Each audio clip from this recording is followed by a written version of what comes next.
Meus queridos irmãos e filhos em Cristo, os aqui presentes, os que nos acompanham pelas redes sociais desta paróquia, nós estamos no quarto domingo do tempo comum, acompanhamos hoje o Evangelho de Mateus. Na verdade, este ano litúrgico nós iniciamos com o tempo do Advento, antes do Natal. Então, durante todo este ano nós vamos acompanhar o evangelista Mateus, para que essa caminhada catequética seja mais profícua. Nós precisamos entender um pouquinho a estrutura desse evangelho. O evangelho de Mateus, ele é estruturado a partir desse capítulo 5 até o fim, em discursos de Jesus, ou sermões, como queiram chamar, né? O primeiro sermão nós iniciamos hoje, que é o mais conhecido, ou o primeiro discurso, que é o discurso da montanha, ou sermão da montanha. Então, do capítulo 5, nós começamos hoje o capítulo 5, versículo 1, até o 7º, nós vamos acompanhar o sermão da montanha, o discurso da montanha.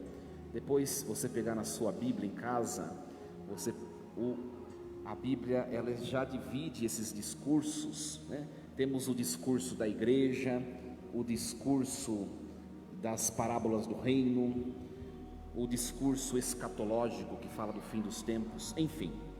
Então, nos próximos 6 domingos, né? Como todos aqui são católicos e vão à missa todos os domingos e festa de guarda, todos vão acompanhar nos próximos 6 domingos o Sermão da Montanha, que é cumprido do capítulo 5 ao 7º. E hoje é o começo do Sermão da Montanha, o trecho tão conhecido das bem-aventuranças, algo muito singular para nós. Então vamos por passos. O evangelho de hoje começou assim: vendo Jesus as multidões. Então, a primeira coisa, Jesus vê, Jesus viu e Jesus continua vendo. Quando Jesus olha aquela multidão que está lá embaixo na planície, na verdade, ele enxerga todo ser humano. Neste momento, nós, mais de 2000 anos depois nascidos, nós já estávamos no olhar de Jesus. Você está no olhar de Jesus, eu estou, nós estamos. Jesus viu as multidões, subiu ao monte e levou consigo as multidões. No Evangelho de Mateus, outra coisa importante que nós vamos ver no decorrer do ano litúrgico, Mateus é um evangelista que gosta de montanha, gosta de monte. Você vai ver sempre Jesus nos momentos principais da caminhada apostólica. Jesus vai estar no monte no Evangelho de Mateus. Este é o monte das bem-aventuranças. Jesus vai subir o monte da tentação logo na quaresma. Ele vai subir o monte da transfiguração, ele vai subir o monte das oliveiras, ele vai subir o monte Calvário, ele vai subir o monte da ressurreição, onde ele subirá aos céus na ascensão. Então, o que representa o monte? O que Mateus quer dizer com monte? O monte ou a montanha representa um encontro profundo com Deus, representa nós escalarmos, sairmos das nossas rotinas, do barulho das nossas vidas, para chegarmos ao alto, lá no alto onde Deus habita.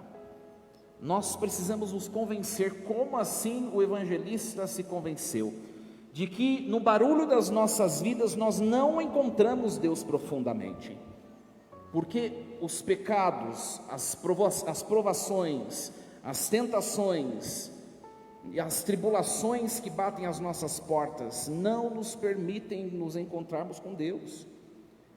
O que é hoje este monte para mim e para você?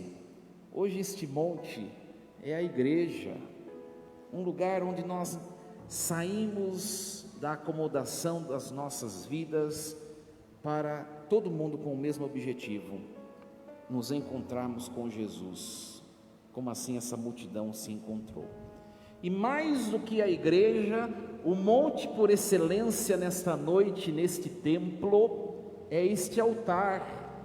Nós precisamos de maneira completa escalarmos este altar. O que é escalar o altar, este monte que está à nossa frente, que é o centro do culto católico?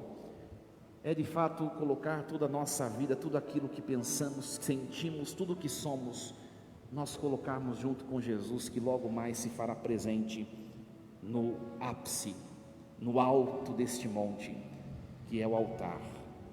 Jesus olha, Jesus sobe o monte e ele leva a multidão junto dele.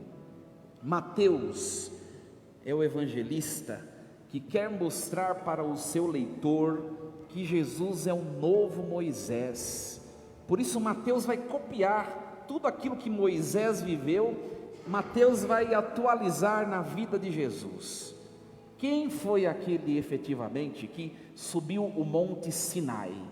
E lá ele aprendeu a lei, recolheu nas suas mãos as tábuas da lei e depois desceu o monte e entregou ao povo, ensinou a lei ao povo. Foi Moisés. Você pode acompanhar isso no Êxodo, no capítulo 19. Jesus é o novo Moisés, mas o novo Moisés não precisa descer, porque ele é Deus, Jesus Cristo. Mais do que descer para se juntar à humanidade frágil, como Moisés fez, não. O novo Moisés leva a multidão para o alto, que é o céu, o alto do monte. Jesus quer também nos levar para junto de Deus. É para isso que nós aqui estamos. Nós precisamos, meus queridos, nos sentir necessitados de ser igreja. Nós precisamos nos sentir necessitados de escalarmos o monte altar, porque Deus, no que Ele é, Ele não precisa de mim, de você e de ninguém de nós, mas nós precisamos dEle. Eu preciso subir este monte, eu preciso estar com Jesus neste monte. Jesus vê, Ele sobe ao monte, Ele leva a multidão. Chegando no alto do monte, o que Jesus faz? Ele se assenta. Cada detalhe do Evangelho de Mateus é importante. O que significa se assentar? É claro que nós que somos jovens, nós não compreenderíamos esse texto se nós não voltássemos um pouquinho à pedagogia da época de Jesus, e talvez a pedagogia de algumas pessoas aqui com cabelos brancos, Na sua época de jovem, você que tem cabelos brancos, Quando você estudava, Sabe, a turma da época da reguada, Hoje não tem mais isso, O professor ficava sentado, não era? Quando o aluno quisesse perguntar algo ou falar, o que o aluno tinha de fazer? Levantar as mãos, ou a mão, e aí o aluno ficava em pé, e aí dizia ao professor que estava sentado. O estar sentado, Jesus sentou-se, mostra que Jesus é o mestre, e aqueles que estão em pé ao lado de Jesus, que é a multidão, eles são discípulos. A palavra discípulos, do latim, significa alunos, aprendizes.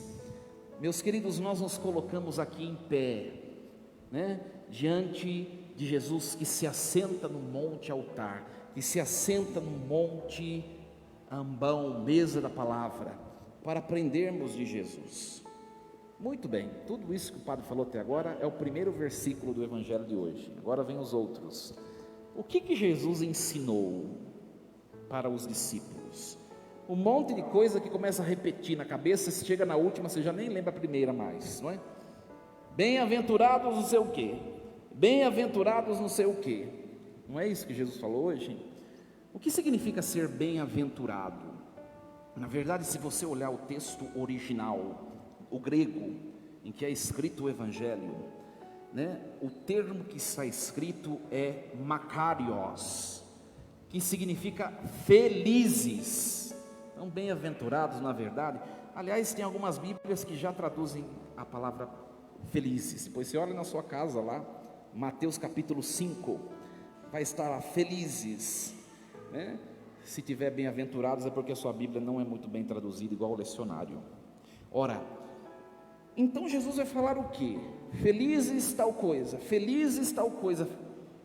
Qual é a moral da história dessa liturgia de hoje? Jesus está ensinando os discípulos como ser feliz.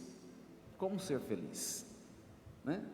Como ser feliz. Mas se não fosse esse o jeito e o que ele ensina, tudo terminaria bem. Mas o que ele ensina a ser a felicidade é algo escandaloso, né? Qual é a primeira bem-aventurança? Felizes ou bem-aventurados os pobres em espírito. Começa aí o problema já, né? Vai falar para alguém aí fora do mundão, né? Ah, você quer ser feliz? Seja pobre. Nada, feliz é com o bolso cheio, de preferência de euro, né? De real. As pessoas não compreendem o que Jesus está dizendo, como também às vezes nós nos escandalizamos. Essa palavra pobre, né? No hebraico, anawim, significa o que na verdade? Significa uma total dependência de outrem. E é bem verdade, né? Olharmos o significado denotativo dessa palavra. Ser pobre é depender total e absolutamente de alguém. Às vezes a gente fala assim: ah, eu sou pobre.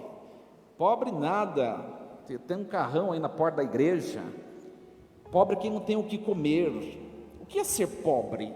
Conforme o Evangelho está dizendo, é depender inteiramente do outro.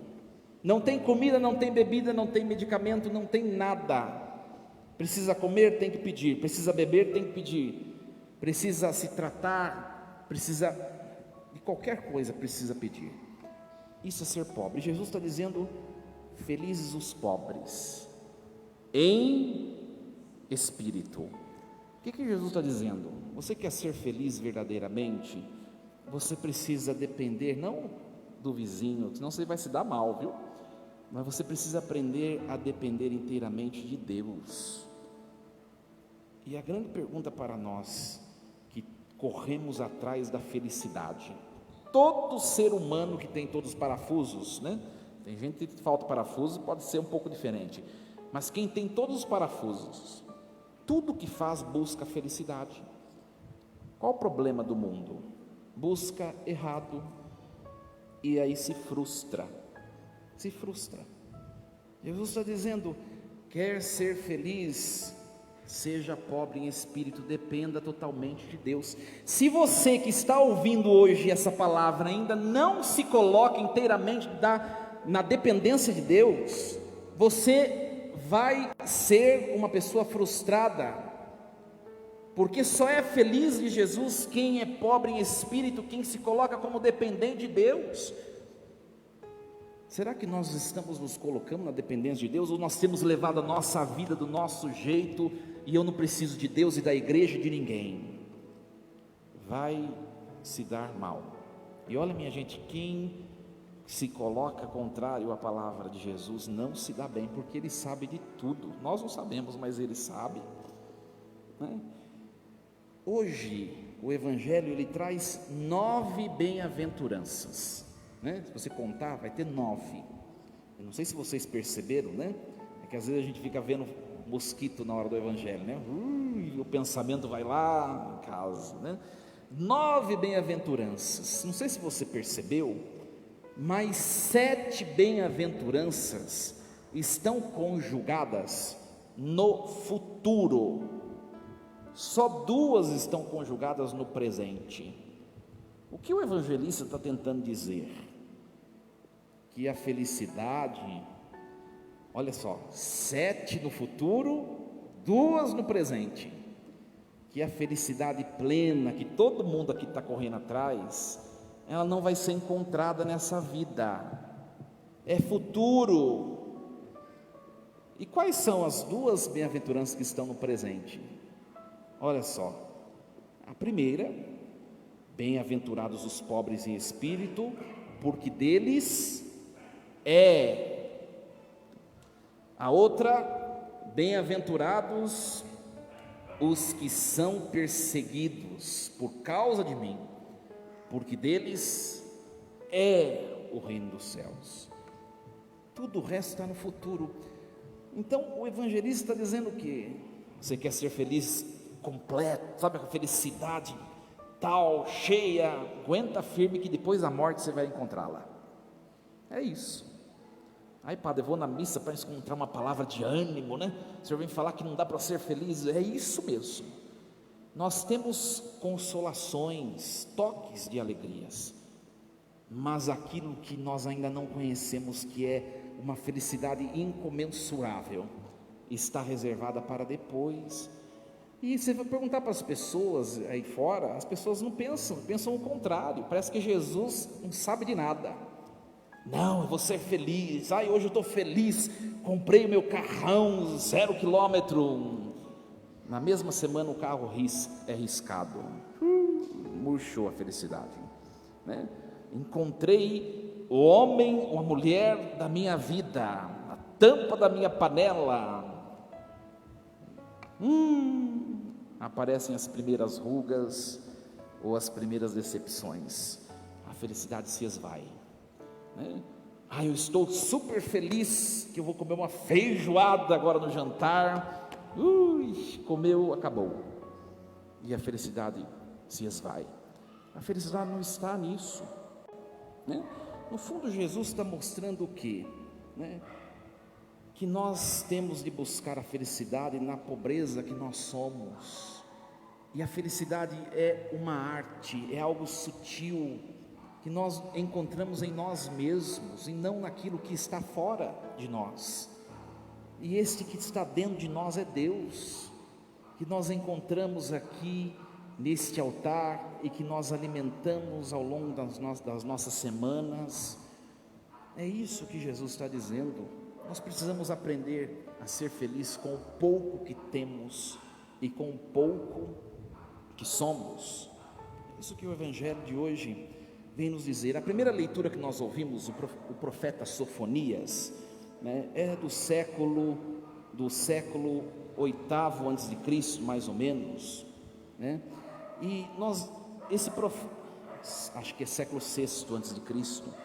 E o profeta está dizendo que o povo de Judá estava vivendo como se a felicidade fosse aqui nesse mundo. E o profeta está dizendo aqui: buscai o Senhor, humildes da terra, porque achareis um refúgio no dia da cólera, né? Buscai o Senhor, a felicidade não está nisso. E o povo de Judá não abriu os olhos. O que aconteceu? O castigo, o império da Babilônia invade Jerusalém e acabou a felicidade de todo mundo, levou todo mundo escravo para o território do império. Acabou a felicidade. E aí o profeta vai dizer assim: vai sobrar um resto. Olha, o profeta usa este nome, um resto, um punhado de gente que vai voltar para a terra que foi prometida por Deus. Este punhado de gente hoje somos nós. Olha quantas pessoas habitam o planeta Terra. Quantas dessas pessoas que habitam o planeta Terra já ouviram falar de Jesus? E das que ouviram falar de Jesus, quantas de fato têm intimidade, sobem o monte para se encontrar com Jesus? Um punhado, um resto. E este somos nós. Nós temos a oportunidade de conhecer a verdade. E às vezes, mesmo conhecendo a verdade, nós às vezes fingimos que ela não existe. E o Senhor nos escolheu a nós. O Senhor escolheu a mim e a você para saber como ser feliz. Depende não do Senhor, depende de você e de mim, né? E a segunda leitura de hoje vai falar quem são esses, quem é este resto de Israel de que fala a leitura primeira. São Paulo vai falar aos coríntios: entre vós não há muitos sábios de sabedoria humana, nem muitos poderosos, nem muitos nobres. Na verdade, Deus escolheu o que o mundo considera como estúpido para confundir os sábios. Deus escolheu o que o mundo considera fraco para confundir os fortes. Deus escolheu que o que para o mundo é sem importância e desprezado, o que não tem nenhuma serventia, para assim mostrar a inutilidade do que é considerado importante. Olha do seu lado aí, na frente, atrás, né? Olha, dá uma olhadinha do lado aí. Tinha tanta coisa melhor para Deus escolher estar aqui hoje. Olhe para o padre, melhor, pior ainda, tinha tanta gente melhor para estar aqui, mas sou eu e é você. E o Senhor hoje nos dá a oportunidade de ouvirmos essa palavra: eu posso ser feliz no hoje da minha existência. Eu não sei o que você tem passado na sua vida, a felicidade está dentro de nós, e ela pode ser vivazmente tocada naquilo que nós realizaremos aqui. Quando você, nesta noite ainda, no ápice desta noite que é a consagração, quando você contemplar aquele tão simples pão, entregue aquilo que você está vivendo no altar, junte sua vida, sua fraqueza, sua estupidez, sua miséria àquele que é o Todo-Poderoso que se apresenta diante de nós.